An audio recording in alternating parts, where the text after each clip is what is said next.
Baik, sekali lagi shalom. Bapak Mama, saudara-saudari yang saya kasih di dalam Tuhan, tema yang kita renungkan bersama pada sore hari ini yaitu gembala yang melayani dengan keteladanan. Sekali lagi, gembala yang melayani dengan keteladanan. Bapak Mama, saudara-saudari yang saya kasih di dalam Tuhan, pelayanan dalam gereja bukan tentang jabatan atau kuasa, melainkan tentang tanggung jawab dan juga keteladanan. Rasul Paulus menasihati para penatua, termasuk para diaken dan pengajar, agar mereka menggembalakan umat Tuhan dengan cara yang mencerminkan hati Kristus. Seorang gembala sejati dikenal bukan dari posisinya, tetapi dari cara hidup dan juga pelayanan. Dari bacaan firman Tuhan ini, Bapak Mama, ada beberapa hal yang memberi catatan bagi kita untuk kita renungkan bersama. Catatan pertama, jemaat yang kita layani adalah milik Allah. Petrus mengingatkan bahwa jemaat adalah kawanan domba Allah, bukan milik para pemimpin. Karena itu kita sebagai penatua, diaken, pengajar, hanyalah sebagai alat Tuhan untuk merawat dan menuntun umat. Karena itu pelayanan yang dilakukan dengan rasa hormat dan kasih dan juga tanggung jawab yang dilayani itu adalah milik Tuhan sendiri. Karena itu Bapak Mama, sekali lagi bahwa tanggung jawab ini tidak mudah bagi kita. Kenapa saya bilang tidak mudah, Bapak Mama? Karena Tuhan memberi tanggung jawab untuk kita merawat dan juga menuntun umatnya. Karena mereka adalah milik Allah, bukan milik kita. Karena itu sekali lagi bahwa tidak mudah bagi kita. Karena kita perlu bergumul, kita perlu minta pertolongan Tuhan. Karena itu bukan milik kita. Kita juga perlu minta penyertaan Tuhan, karena kita akan berhadapan dengan milik Allah yang punya berbagai karakter dan juga perilaku. Dan sadar atau tidak, kadang juga menjengkelkan ya Bapak, kadang juga menyakiti hati kita. Kadang kita juga marah, walaupun kita sadar bahwa mereka adalah milik Allah. Tetapi kondisi yang demikian diperhadapkan bagi kita, agar kita dalam pelayanan kita tetap kita menyadari bahwa yang kita layani itu adalah milik Allah. Dan karena kita melayani itu milik Allah, maka kita sadar bahwa kita terbatas.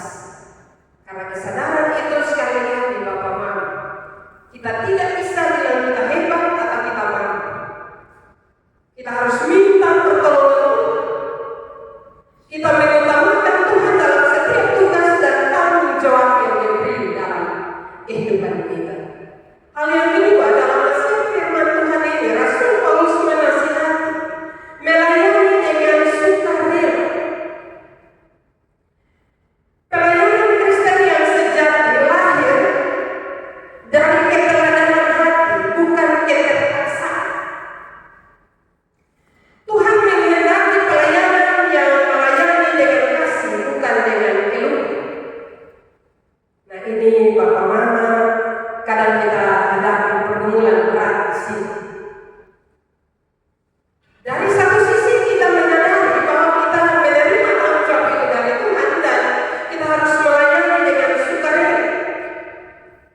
Tetapi dalam perjalanan kepekatan pelayanan kita, sadar atau tidak, kita juga mengeluh. Kadang kita melakukannya dengan tidak tulus hati, tetapi kita melakukannya dengan terpaksa. Beta semua melayani, nanti, 1, 2, 3 dan seterusnya. Firman Tuhan sore hari ini menyegarkan pikiran kita bahwa ketika kita melayanilah dengan sukacita, dengan ketulusan hati.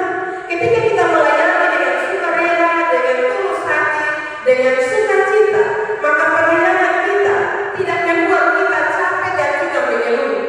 Ya, sebagai manusia pasti capek. Tetapi dalam kecapaian ini kita dimampukan untuk menjalani setiap tanggung jawab kita dengan sukacita. Bapak Mama, karena itu Bapak Mama, kerelaan membuat pelayanan menjadi kesaksian yang hidup bagi jemaat.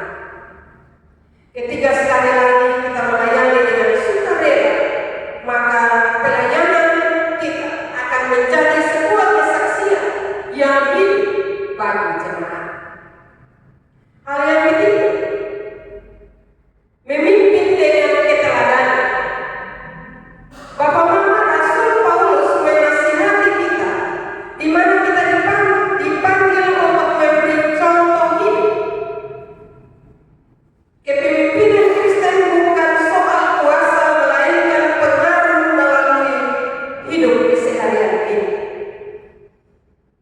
Kenapa Bapak Mama perlu ada keteladanan?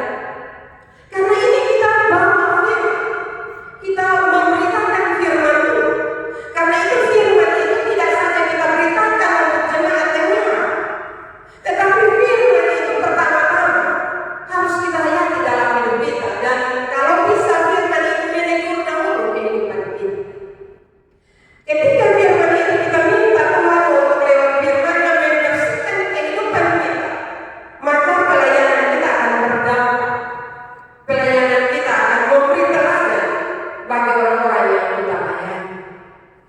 Saya yang berbicara, saya tidak bilang saya sempurna, tidak. Saya juga punya kelemahan-kelemahan. Tetapi kita harus melayani dengan penuh kesadaran, karena punya kelemahan itulah maka kita selalu mengandalkan Tuhan. Kita selalu minta Tuhan untuk membersihkan hidup kita. Hanya Bapak Mama, ketong punya kelemahan ini, ketong minta Tuhan bersihkan ketong punya hidup. Ini hari, ya.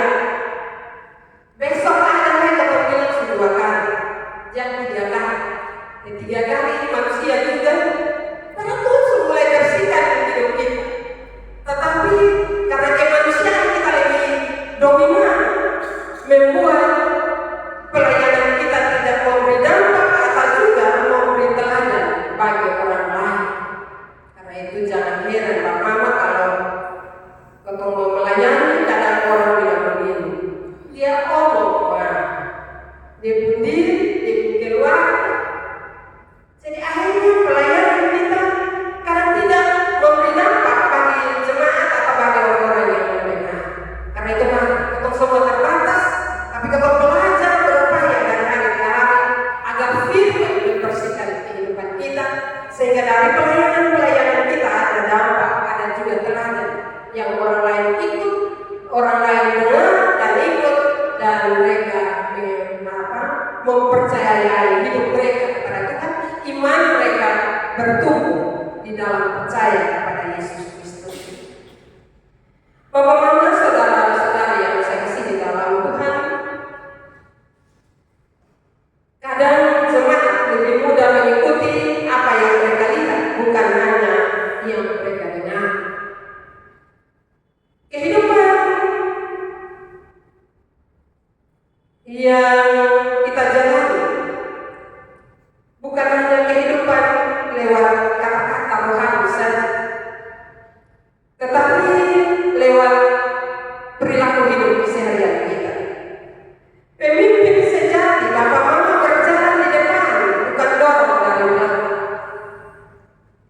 Hal ini saya mau menyatakan kepada kita bahwa kadang kita bilang begini, sudah yang penting firman ketong omong, mau ikut kosan ikut, yang penting ketong omong.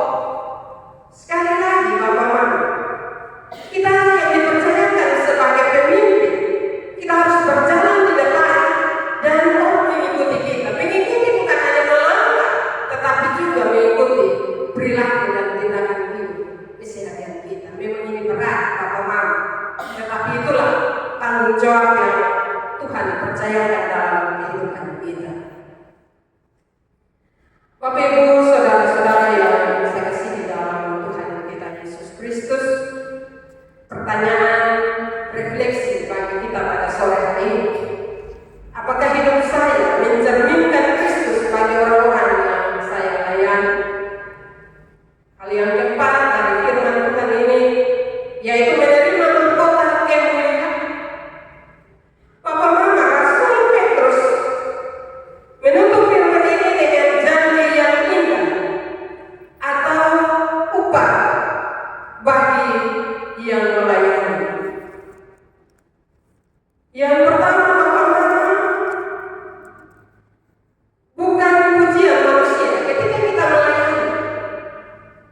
Jangan kita berpikir supaya kita dipuji, tapi biar lewat pelayanan kita nama Tuhan yang dipuji dan dimuliakan. Memang sebagai manusia kita juga butuh pujian juga, tetapi sebagai majelis jemaat, baik itu pendeta, penatua diaken dan pengajar, kalau kita melayani orang sudah dipuji, lebih baik orang sudah dipuji ketong, Bapak Mama, daripada dipuji ketong di ketong muka padahal di belakang dia anak anjing seketong. Karena itu Bapak Mama, biarlah pelayanan yang kita jalankan itu, kalau kita melayani dengan tulus hati, maka jangan takut, karena Tuhan akan mencatat setiap pelayanan-pelayanan kita walaupun itu kecil, dan kita akan dihargai oleh Tuhan. Dihargai oleh manusia tidak salah, Bapak Mama, tetapi biarlah setiap pelayanan kita membawa hormat dan kemuliaan di hadirat Tuhan. Bapak Mama, saudara-saudari yang saya kasihi dalam Tuhan, bukan jabatan atau penghargaan dunia, tetapi mahkota kekal dari Tuhan sendiri. Lewat firman Tuhan ini berjanji bagi kita bahwa jabatan atau tanggung jawab yang diberikan itu bukan dari dunia, tapi Tuhan yang memberi jabatan pelayanan itu bagi kita. Dan akhir dari setiap pelayanan yang kita lakukan, dari tanggung jawab yang Tuhan percayakan bagi kita ada janji bahwa kita akan menerima mahkota kekal dari Tuhan sendiri. Bukan dari orang-orang yang ada di sekitar kita, tapi kita menerima mahkota kekal dari Tuhan sendiri. Sebenarnya itu bukan sebuah janji yang muluk maksudnya janji yang hanya bersifat sementara, tetapi ini janji yang bersifat kekal. Nah, kadang kita bilang begini, aduh itu janji kapan? Ini kok su ancor-ancor, ini janji terus tahu terima. Tapi ini janji Tuhan, Bapak Mama. Jadi kalau kita sabar, kita lakukan dengan ketaatan, dengan keteguhan hati kita kepada Tuhan, maka percaya Bapak Mama, setiap pelayanan kita dihargai oleh Allah. Dan dihargai oleh Allah itu, firman Tuhan bilang mahkota disiapkan bagi kita. Bukankah itu suatu kebanggaan bagi kita bahwa setiap pelayanan kita tidak sia-sia, tetapi demikian dihargai oleh Allah dan akan menyediakan mahkota kekal bagi setiap kita yang menjalani setiap tanggung jawab kita seturut dengan kehendaknya. Bapak Mama, mungkin pelayanan kita tidak selalu diperhatikan oleh manusia, tetapi tidak pernah luput dari perhatian Tuhan dalam kehidupan kita. Kita percaya bahwa ketika kita melayani dengan tulus hati, sekali lagi tidak luput dari perhatian Tuhan. Tuhan selalu memperhatikan kita, sekecil apapun pelayanan yang kita buat, tapi sesuai dengan kehendak Tuhan, itu menjadi perhatian Tuhan dalam kehidupan kita. Karena itu Bapak Mama jangan merasa bahwa semua pelayanan kita sia-sia. Hai, layani percuma. Tidak ada kata percuma bagi kita yang dipercaya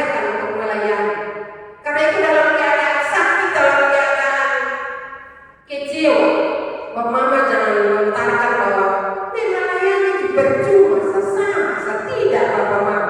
Sekali lagi, Tuhan menghargai setiap tanggung jawab yang ada di pundak kita. Karena itu marilah Bapak Mama, saya ajak kepada kita semua, baik itu kami sebagai pendeta, sebagai penatua, pengajar, diaken, dan juga badan pengurus, kategori fungsional yang ada, mari kita melakukan sesuatu dengan penuh sukacita. Karena ada hal yang dijanjikan oleh Tuhan yang tidak akan dimakan oleh minyak dan garam, tapi itu akan bersifat kekal. Dan itu upah yang kita dapat. Karena itu Bapak Mama, mari dari firman Tuhan ini sekali lagi mengingatkan kita bahwa yang pertama, jemaat yang kita layani itu adalah milik Tuhan. Yang kedua, pelayanan dilakukan dengan sukarela. Jangan bersungut-sungut, tetapi lakukanlah dengan sukarela.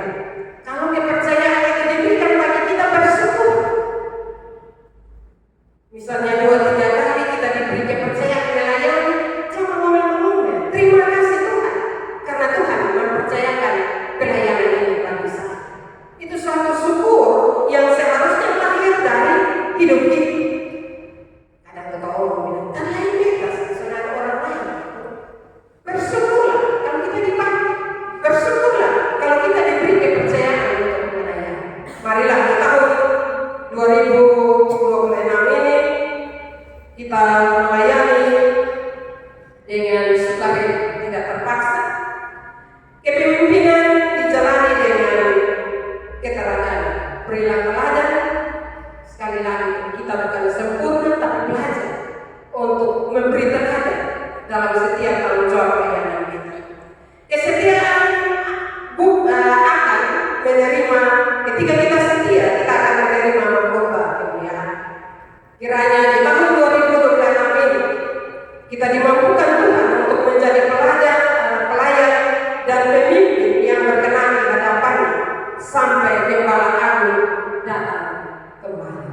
Karena itu marilah Bapak Mama, kita akan memulai dengan pelayanan.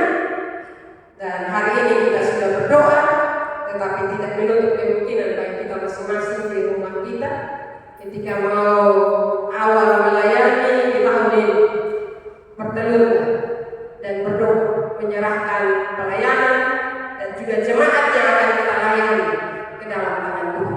Pasti Tuhan menolong kita dan kita dimampukan untuk menjalankan setiap tanggung jawab itu dengan sukacita dan damai sejahtera. Ketika kita berhadapan dengan tantangan, karena kita sudah memulai minta Tuhan menolong kita, maka Tuhan pasti memampukan kita untuk melewati setiap tantangan dalam pelayanan-pelayanan kita di tahun 2026. Saya tidak